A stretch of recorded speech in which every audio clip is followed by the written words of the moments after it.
नमः जय श्री राम, हर हर महादेव। जब भी आप साधना करते हैं तो साधना काल में बहुत से बच्चों के साथ ये दिक्कतें हो जाती हैं कि उनका सिर भारी रहना शुरू हो जाता है, उनका पेट खराब रहना शुरू हो जाता है, उनके सिर में, कंधे में, छाती में, कमर में, पैरों में अलग अलग जगह पर दर्द होना शुरू हो जाता है या फिर गर्दन के पीछे उनको दर्द होना शुरू हो जाता है। गुस्सा इतना आ जाता है कि ऐसा मन करता है या तो घर से भाग जाऊं या किसी को मार दूं, या घर में वो तोड़ फोड़ शुरू कर देते हैं, खुद को नुकसान पहुंचाना शुरू कर देते हैं, या फिर स्वप्न दोष उनको बार बार साधना काल में होता है, जिस वजह से वो इतने इरिटेट हो जाते हैं, चिड़चिड़े हो जाते हैं कि वो साधना छोड़ देते हैं। और कई लोग तो पूजा पाठ भी बंद कर देते हैं, पर उन्हें इसका कारण नहीं पता चलता, जिस वजह से वो अपनी साधना में आगे नहीं बढ़ पाते, साधना उनकी सफल नहीं हो पाती, और जिस लक्ष्य की प्राप्ति के लिए वो साधना कर रहे हैं वो लक्ष्य उनको प्राप्त नहीं हो पाता। तो आज की वीडियो में आपको बताऊंगा कि साधना काल में ये सारी चीज़ें आपके साथ क्यों होती है। आपका सिर भारी, पेट खराब, चिड़चिड़ापन, लड़ाई का मन करना, ठीक है, तामसिक चीज़ों की तरफ अग्रसर होना, ये सब चीज़ें आपके साथ होती हैं। उसका एक स्पेसिफिक कारण बताऊंगा, वीडियो को ध्यान से सुनना, लास्ट तक सुनना बेटा, ताकि एक एक चीज़ बारीकी से आपको समझ में आए।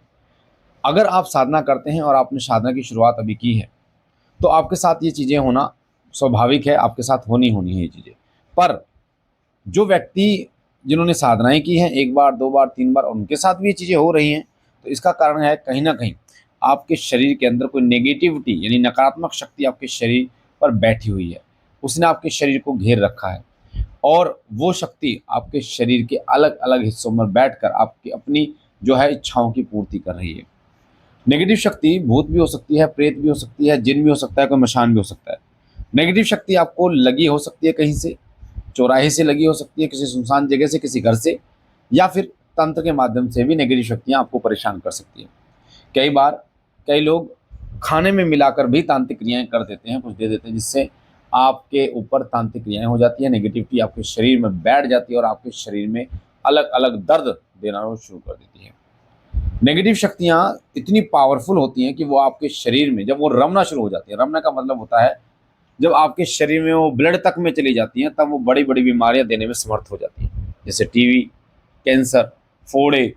बहुत सारे केसेस श्री सिद्धेश्वर के धाम में ऐसे आते हैं जिनको ऐसी दिक्कतें नेगेटिव, और जब उसके शरीर की नेगेटिव एनर्जी को हटाया जाता है तो फोड़े और जो कैंसर की दिक्कतें हैं, टीवी की दिक्कतें हैं, ये ठीक होनी शुरू हो जाती है। ये कैसे हो सकता है कि किसी नेगेटिविटी को हटाने से ये बीमारियां दूर हो जाएं? तो इसका मतलब यही दिक्कतें नेगेटिव शक्तियां ही दे रही थी। ये नेगेटिव शक्तियां आपके शरीर के खून को चूस जाती हैं, आपके खून का पानी बनाने में समर्थ होती हैं। नेगेटिव शक्तियों को हटाना डिपेंड करता है कि कितने समय से ये हैं, साल, 2 साल, 10 साल, 35 साल, 50 साल, और डिपेंड ये भी करता है ये कितनी शक्तिशाली हैं। कई बार तामसिक चीज़ों को देखकर इनकी पावर को बढ़ा दिया जाता है। और एक और बात आपको बता दूं, नेगेटिव शक्तियाँ कभी अकेले नहीं चलती, बहुत सारी शक्तियाँ इनके साथ चलती हैं। जो तांत्रिक होता है वो बहुत सी शक्तियों को साथ में भेजता है। तो अगर आप ये सोचते हैं कि केवल एक नेगेटिव शक्ति होगी, कभी ऐसा नहीं हो सकता। तो ये नेगेटिव शक्तियाँ आपके शरीर के अलग अलग भागों में बैठती हैं, जैसे आपके सिर पर बैठती हैं, कंधे पर बैठती हैं, पेट में, छाती में, कमर में, पैरों में, घुटनों में, और वहाँ गुप्तांगों पर भी ये बैठती हैं। और विशेष रूप से माता बहनों के बच्चेदानी के पास बैठती हैं, जहाँ ये उनका जो अब्डोमन होता है वहाँ पर वो पेन करती हैं, पेड़ू जिसे कहते हैं, और भयंकर पीड़ा देती हैं। तो जहाँ जहाँ दर्द होता है वहाँ वहाँ नेगेटिव शक्तियाँ बैठी रहती हैं। तो जब एक साधक साधना शुरुआत करता है, साधना की जब शुरुआत करता है तो वो नियमों में बंध जाता है बेटा। और जब वो नियमों में बंध जाता है तो वो तामसिक चीज़ें नहीं खाता, जिससे नेगेटिव शक्ति को जो भोजन मिल रहा था, क्योंकि नेगेटिव शक्ति को तामसिक भोजन पसंद है, और आप तामस का त्याग कर देते हैं, है ना, तामस का आप त्याग कर देते हैं, तो तामस का त्याग करने से उनको उनका भोजन नहीं मिल पाता। और आप शुद्धता का ध्यान रखते हैं, शुद्धता का ध्यान रखते हैं, जिस कारण से, क्योंकि नेगेटिविटी को गंदगी पसंद होती है, तो ऐसी अवस्था में जो उनको मन चाही चीज़ नहीं मिल पाती है, तब उनको परेशानी होती है। जैसे एक भूखे को परेशानी होती है, भूख लगती है, उसे भोजन नहीं मिल पा रहा, उसी प्रकार उनको परेशानी होती है। और उस समय वो हर संभव प्रयास ये करती हैं कि वो परेशानी खत्म हो जाए। और वो परेशानी कैसे खत्म होगी? वो परेशानी जब खत्म होगी जब आप साधना को ड्रॉप कर दोगे, यानी आप अपने नियम भंग कर दोगे, तो वो आपके शरीर के अलग अलग भागों में दर्द देने की कोशिश करती हैं। पैरों में, कंधे में, सिर में, पेट में, छाती में, अलग अलग हिस्सों में दर्द करने की कोशिश करती हैं। जब पर बैठते हो तब आपको गंदे दृश्य दिखाती है, गंदे गंदे दृश्य, आपके परिवार से जुड़े हुए दृश्य दिखाती है और आपके मन को भटकाने की कोशिश करती हैं। ऐसा ही उस समय होता है जब आपके पेट में वो दर्द करती हैं, पेट आपका खराब कर देती हैं, जिसके कारण आप अपने जब पर ना बैठ पाए। ये सभी लक्षण नेगेटिविटी के हैं, जो नेगेटिव शक्ति जो है जो वही करती है। गुस्सा आपको इतना दिला देगी कि जो आपके आसपास व्यक्ति खड़ा हुआ है उस पर आप चिल्ला जाओगे और अपने परिवार से ही दही दुश्मन आप बनते चले जाओगे। ये सब लक्षण नेगेटिविटी ही करती है, जो आपके शरीर में बैठकर आपके शरीर की ऊर्जा को ग्रहण करती है और समस्त जो आनंदों का विभोग करती है, जिस कारण से वो नेगेटिविटी जो है वो प्रबल होती चली जाती है। तो साधना काल में आप उनको ये चीजें मिल नहीं पाते, जिसके कारण वो शक्ति जो है वो निर्बल होती चली जाती है।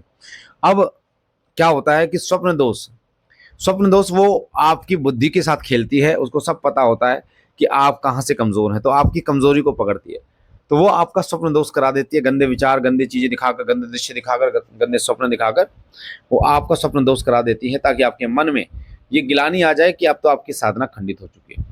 और मैं पहले भी ये कह चुका हूं कि अगर आपके साथ ऐसा घटित होता है तो अपनी साधना को खंडित ना समझे, नहा धोकर फिर पवित्र होकर फिर अपनी साधना को पूर्ण जरूर करें। तो ये नेगेटिव शक्ति का ही प्रभाव होता है, वो उसी की लीला होती है, वही करती है सब कुछ। तो कभी आपके साथ आपका ब्रह्मचर्य खंडित हो जाता है तो कभी भी आपको टेंशन नहीं लेनी, आपको नहा धोकर बढ़िया तरीके से फिर अपनी सेवा को शुरू करना, अपनी साधना को पूर्ण जरूर करना है। नेगेटिविटी चाहती ही है कि आपके मन में गिलानी हो, आप ये सोचें कि मैं जो साधना कर रहा हूँ पवित्रता के साथ, वो है पवित्र मैं हो गया हूँ, मेरी साधना खंडित हो गई है, वो आपको ऐसे दिमाग में डालेगी कि साधना खंडित हो चुकी है, इसका फल नहीं मिलेगा, इसका कोई फायदा नहीं है करने का। पर आपको इस वीडियो को अगर आप एक बार सुन लिया, 2 बार, 3 बार, 4 बार सुनेंगे तो आपका आत्मबल इतना स्ट्रांग हो जाएगा कि आपको ये लगेगा कि अब साधना करनी है और बिना साधना आप नहीं रह पाएंगे।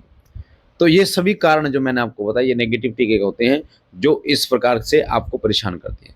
अब हम बात करते हैं कि इससे कैसे निपटा जाए, कैसे ठीक किया जाए कि एक व्यक्ति अपनी साधना को पूर्ण कर पाए।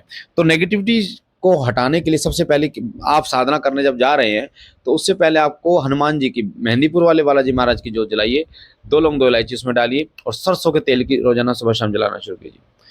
संकल्प लीजिए श्री सिद्धि विष्णु नाम अनिल को साक्षी मानकर 11 दिन का, और 21 हनुमान चालीसा या 31 हनुमान चालीसा का पाठ कीजिए।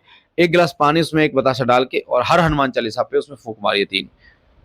तो इस प्रकार जब आप करेंगे तो 21-31 हनुमान चालीसा के बाद उसे पी लीजिए। इससे क्या होगा, नेगेटिव शक्ति और निर्बल हो जाएगी और वो आपका हित नहीं कर पाएगी। और जब भी आप साधना करें, चाहे किसी की भी करें, तो सरसों के तेल की जोत हनुमान जी महाराज की जरूर से जरूर अपने लेफ्ट साइड में जलाएं और राइट साइड में भैरवनाथ की जोत जलाएं, और बीच में जिसकी भी आप पूजा कर रहे हैं, जिसकी भी आप साधना कर रहे हैं, उसकी जोत जलाएंगे तो आप देखेंगे कि बाबा जी की कृपा से, हनुमान जी महाराज की कृपा से, भैरवनाथ की कृपा से एक सुरक्षा कवच आपको प्राप्त हो चुका है और उस सुरक्षा कवच के अंदर आपको ये दिक्कतें नहीं होंगी। तो मुझे आशा है ये महत्वपूर्ण जानकारी आपको पसंद आई होगी। पहली बार चैनल पे हैं तो चैनल को लाइक कीजिए, शेयर कीजिए, ज्यादा से ज्यादा वीडियो को। देखो, एक लोक कल्याण का कार्य हम वीडियो बनाकर कर रहे हैं, आपको जानकारी प्रदान करके फ्री ऑफ कॉस्ट। एक लोक कल्याण का कार्य आप कर सकते हैं कि इस वीडियो को ज्यादा से ज्यादा लोगों तक शेयर कीजिए, ताकि और लोग भी इस परेशानी को जो जूझ रहे हैं उसका निवारण उनको मिल पाए। क्योंकि बहुत सारे ऐसे लोग होते हैं बेटा, बड़ा दुख होता है सुनते हुए, कहते हुए कि हमने पूजा छोड़ दी क्योंकि हमारी साधना खंडित हो गई थी, ये कारण हुए थे, हमें समझ में नहीं आया था, हम धर्म परिवर्तन कर दिया हमने, ऐसे बहुत सारी चीजें। तो आप इसमें सहयोग कीजिए, ज्यादा से ज्यादा इस वीडियो को फैलाइए। रोजाना दोपहर 2 बजे, रात को 9 बजे हम लाइव आते हैं शिव साधना केंद्र शिव कृपा चैनल पे, तो आप जुड़ सकते हैं, कोई भी आपका प्रश्न है आप पूछ सकते हैं। आपको कोई दिक्कत है नेगेटिव से जुड़ी हुई, शरीर से जुड़ी हुई, तो आप श्री सिद्धि विष्णु धाम आ सकते हैं। फरीदाबाद में धाम लगता है, हर संडे दरबार लगता है, निःशुल्क दरबार लगता है, उसमें कोई फीस नहीं ली जाती। कुछ नियमों का पालन आपको करना होता है, नियमों के साथ आए। दरबार का नंबर है 8130404375। इस नंबर पर आप व्हाट्सअप करते हैं अगर आप संकटनाशक हवन कराना चाहते हैं, जो कि इस महीने 23 तारीख को है, 23 जुलाई 2025। भूत प्रेत आदि से परेशान है तो संकटनाशक हवन आप करा सकते हैं। अगर आपको धुनी चाहिए, संकटनाशक धुनी, आप दरबार आने में समर्थ है तो कुरियर आपको मिल जाएगा, तो आप व्हाट्सअप कर सकते हैं धाम के नंबर पर। बाकी बाबा भोलेनाथ और आप पर कृपा करें, माँ पार्वती सदैव आप पर कृपा बनाए रखें। हम मिलते हैं नई जानकारी के साथ, तब तक के लिए ओम नमः शिवाय, जय श्री राम, हर हर महादेव।